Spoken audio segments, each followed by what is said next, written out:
सोपासते प्रशिशं यस्य देवाः यस्य छाया अमृतं यस्य मृत्युः कस्मै देवाय हविषा विदेम। तू है आत्मज्ञान बलदाता स्वयस बीज जन गाते हैं। तेरी चरण शरण में आकर भव सागर तर जाते हैं।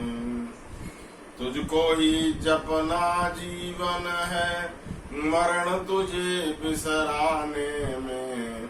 मेरी सारी शक्ति लगे प्रभु तुझसे लगन लगाने में। सर्वप्रथम इस बाल सत्संग में जुड़े हुए सभी साथियों को, प्यारे बच्चों को सादर सप्रेम नमस्ते। बहुत अच्छा कार्यक्रम अभी चल रहा है प्रेरणादायक बच्चों के लिए। तो इसमें कार्यक्रम में ज्यादातर विद्यार्थी जुड़े हुए हैं। तो आज जो हम चर्चा रखेंगे वो विद्यार्थियों से ही संबंधित रखेंगे। विद्यार्थियों में कौन कौन से गुण होने चाहिए, हमारे शास्त्र क्या कहते हैं, उसको सुनेंगे। काग चेष्टा बको ध्यानम श्वान निद्रा तथैव च अल्पाहारी ग्रहम त्यागी विद्यार्थी पंच लक्षणम। विद्यार्थी के 5 गुण 5 लक्षण बताए गए हैं। पहले लक्षण पर आज चर्चा करेंगे। संक्षेप में 5 के बारे में पहले बता देते हैं। पहला लक्षण है काग चेष्टा, कौवे जैसी चेष्टा, हर बात को जानने की। दूसरा लक्षण है बको ध्यानम, बगुले जैसी एकाग्रता। काग चेष्टा बको ध्यानम श्वान निद्रा तथैव च, और कुत्ते की जैसी हल्की नींद। काग चेष्टा बको ध्यानम श्वान निद्रा तथैव च अल्पाहारी, कम भोजन करने वाला। ग्रहम त्यागी, घर से अधिक मोह नहीं रखने वाला। विद्यार्थी पंच लक्षणम, ये विद्यार्थी के 5 लक्षण बताए गए हैं। तो यहाँ पर विद्यार्थी जुड़े हुए हैं। इन लक्षणों को ध्यान से सुनेंगे और अपने जीवन में धारण करेंगे, जिससे आप विद्या के क्षेत्र में बहुत आगे बढ़ सकेंगे। तो पहला गुण जो इसमें बताया गया है वो काग चेष्टा, कौवे जैसी उत्सुकता, कौवे जैसी जिज्ञासा, कौवे जैसा प्रयास।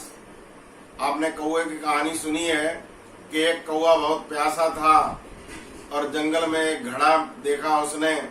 उस घड़े की तली के अंदर पानी था, तो वो निराश नहीं हुआ। उसने पानी पीने का पूरा यत्न किया और कंकड़ पत्थर उसमें डाले, जिससे पानी ऊपर आ गया और वो पानी पी लिया। ये तो कौवे के विषय में आपने कहानी सभी ने सुनी है। कुछ और उदाहरण इसी तरह के बताते हैं। न्यूटन के बारे में आप सभी जानते हैं। इस तरह की घटनाएं हमारे जीवन में नित्य प्रति होती रहती हैं। न्यूटन अपने बगीचे में लेटे हुए थे और उस बगीचे में एक सेव का फल गिरता है। उनके मन में ये जानने की चेष्टा होती है कि ये फल जो है ऊपर क्यों नहीं गया, नीचे ही क्यों आया, राइट क्यों नहीं, लेफ्ट क्यों नहीं। इस तरह से उन्होंने अनेक प्रश्न अपने मन में किए और इसके पीछे पड़ गए। तो अंत में उन्होंने गुरुत्वाकर्षण का सिद्धांत दे दिया कि इस ब्रह्मांड में जितने भी पदार्थ हैं सभी प्रत्येक वस्तु को अपनी तरफ खींचते हैं। पृथ्वी भी अपने सेंटर की तरफ खींचती है, चंद्रमा भी खींचता है, सूरज भी खींचता है, तारे भी खींचते हैं। तो गुरुत्वाकर्षण का बहुत बड़ा सिद्धांत उन्होंने दिया। यद्यपि ये सभी सिद्धांत हमारे देश में पहले से थे वेदों में, लेकिन हम लोग उनको भूल गए थे। तो न्यूटन ने ये सिद्धांत दिया, तो ऋषि न्यूटन का नाम हो गया। कितने बड़े वैज्ञानिक बने। ऋषि दयानंद के जीवन में देखो आप, काग चेष्टा जगह जगह देखने को मिलती है। जब उनसे कहा गया, शंकर जी की कहानी सुनाई गई, शिव जी के बारे में बताया गया कि वो त्रिशूल को धारण करते हैं, दुष्टों का संहार करते हैं, और इस तरह की उनकी जो बचपन में कहानियां सुनी थी। पर जब उन्होंने जागरण करवाया शिवरात्रि के दिन, तो दूसरे लोग जो थे वो तो सो जाते हैं, यहाँ तक कि उनके पिताजी भी सो जाते हैं, चाचा जी भी सो जाते हैं, पुजारी भी बाहर जाके सो जाता है, अन्य लोग जो जागरण करते थे वो भी सो जाते हैं। लेकिन बालक मूल शंकर, स्वामी दयानंद का बचपन का नाम मूल शंकर था, वो इस चेष्टा के लिए जागता रहता है कि आज हमको शंकर की परीक्षा करनी है कि जो शंकर जो कहानी हमको सुनाई गई थी क्या वास्तव में वो यही है। लेकिन जब उनकी शंकाओं का निवारण नहीं होता है तो उसी समय आकर के रात को व्रत तोड़ देते हैं, माँ से भोजन मांगते हैं और फिर सच्चे शिव की खोज में निकल जाते हैं। सच्चे शिव की खोज में जब निकलते हैं तो जगह जगह घूमते घूमते बहुत प्रयास किए उन्होंने और अंत में जो ईश्वर का सच्चा स्वरूप था वो संसार के सामने रख दिया। आप सभी को जानना हो तो आर्य समाज के पहले 2 नियमों में है, कभी समय मिलेगा तो दूसरे नियम की व्याख्या ईश्वर के गुणों की करेंगे। ऋषि दयानंद के जीवन में मैं बता रहा था जगह जगह पर काक चेष्टा देखने को मिलती है। उन्होंने तांत्रिक ग्रंथों के विषय में पढ़ रखा था। तो एक बार वो गंगा के किनारे बैठे हुए थे, वहां पर उन्होंने एक शव बहता हुआ देखा तो तुरंत उन्होंने उसको बाहर निकाला और उसकी चीर फाड़ की और जो तांत्रिक ग्रंथों में लिखा हुआ था उससे मिलान किया तो मिलान नहीं हुआ तो उन्होंने जितने भी ग्रंथ थे तांत्रिक वो सब फाड़ करके फेंक दिए। इसी तरह से वो योग विद्या सीखना चाहते थे तो सीखने के लिए घूमते हुए भ्रमण करते हुए जब वो गुजरात के चाणोद शहर में पहुंचते हैं तो वहां पर उनको 2 योगी मिलते हैं। उनका नाम था ज्वालानंदपुरी और शिवानंद गिरी।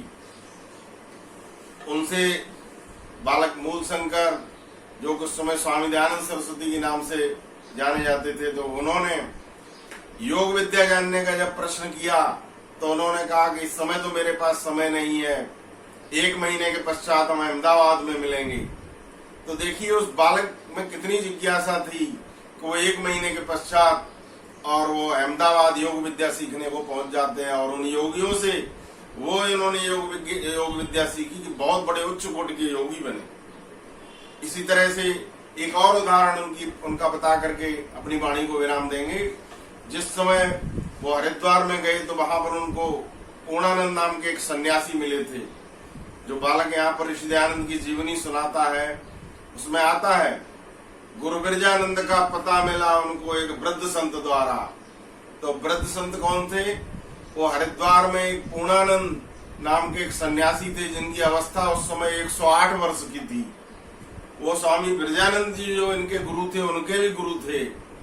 तो उनसे जब उन्होंने पढ़ने की इच्छा व्यक्त की तो उन्होंने कहा कि मैं तो अब बहुत वृद्ध हो चुका हूँ, पढ़ा नहीं सकता।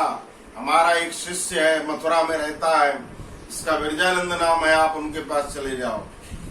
तो देखिए सीखने के लिए, ज्ञान प्राप्त करने के लिए ऋषि दयानंद वहां से मथुरा पहुंच जाते हैं और मथुरा में जब गुरुजी का दरवाजा खटकाते हैं, अंदर जाकर के जब बात होती है तो गुरुजी कहते हैं कि मैं सन्यासियों को नहीं पढ़ाता, क्यों आपके भोजन आदि की व्यवस्था ही हो जाएगी, रहने की व्यवस्था कर लो तो मैं आपको पढ़ाऊंगा। और पहले तो उन्होंने प्रश्न पूछा था क्या कि आपने अभी तक क्या क्या पढ़ा है, तो उन्होंने बहुत सारे ग्रंथों के नाम बताए जो कि अवैदिक ग्रंथ थे। विरजानंद ने ये शर्त रखी थी कि पहले इन ग्रंथों को जाकर के और यमुना नदी में बहा दो। अब देखिए काक चेष्टा कितनी बड़ी थी उनके अंदर, वो सच्चे ज्ञान के पिपासु थे। व्यक्ति एक एक किताब कितने परिश्रम से इकट्ठी करता है, मुश्किल से खरीदता है। उनके पास पुस्तकों का बहुत बड़ा गट्ठर था, लेकिन ज्ञान की पिपासा को बुझाने के लिए गुरुजी की आज्ञा पा करके वो अपना पुस्तकों का जो बंडल था उसको जा करके और यमुना में प्रवाहित कर देते हैं। रहने की व्यवस्था उनकी, वहां पर कोई अमरलाल जोशी नाम के व्यक्ति मिल गए थे, उन्होंने उनको खाने की व्यवस्था कर दी थी और कहीं भी जाते थे तो भोजन उनको दे करके जाते थे। इसी तरह से एक मंदिर में एक कोठरी में जगह मिल गई थी रहने की। कहते हैं कि ऋषि दयानंद के इतनी छोटी कोठरी थी कि उसमें उनके पैर भी पूरी तरह अच्छी तरह से नहीं आते थे, लेकिन विद्या सीखनी थी, विद्या अर्जन करना था, तो कष्ट उठा करके भी वो उस कोठरी में रहे। ऐसी कोठरी में जिसमें कि कोई व्यक्ति ढंग से सो नहीं सकता। ऋषि दयानंद की लंबाई 6 फुट से अधिक थी और उस कोठरी में उनके पैर अच्छी तरह से नहीं आते थे। तो भी उन्होंने उसको रहने के लिए वो उस व्यवस्था में उन्होंने 3 साल वहां पर काटे और गुरु विरजानंद जी से व्याकरण पढ़ा। उन्होंने वो व्याकरण की कुंजी प्राप्त की जिसके द्वारा उनको वेदों का ज्ञान, वेदों का मर्म उनकी समझ में आया और पूरे संसार को उन्होंने वेद के प्रकाश से आलोकित कर दिया। कहने का तात्पर्य यह है कि ज्ञान प्राप्ति के लिए कौवे जैसी चेष्टा होनी चाहिए। विद्यार्थी गणित पढ़ते हैं, फिजिक्स पढ़ते हैं, केमिस्ट्री पढ़ते हैं, अंग्रेजी पढ़ते हैं और विभिन्न सब्जेक्ट पढ़ते हैं। यदि कोई बात समझ में नहीं आती है तो गुरुजी किस ढंग से कहाँ मिलेंगे, कैसे समझाएंगे, वो चेष्टा पूरी अच्छी तरह से करनी चाहिए। जब तक उस समस्या का समाधान नहीं हो जाए तब तक विद्यार्थी को चैन से नहीं बैठना चाहिए। ये पहला लक्षण विद्यार्थी का है। काक चेष्टा पको ध्यानम स्वान निद्रा तथैव च अल्पाहारी ग्रह त्यागी विद्यार्थी पंच लक्षणम, 5 लक्षण है उनमें पहला लक्षण है कौवे जैसी चेष्टा, ऋषि ध्यानंद जैसी ज्ञान की पिपासा होनी चाहिए। तब आप ज्ञान के क्षेत्र में बहुत आगे बढ़ सकेंगे। देखिए ऋषि दयानंद ने पूरे संसार को प्रकाशित कर दिया।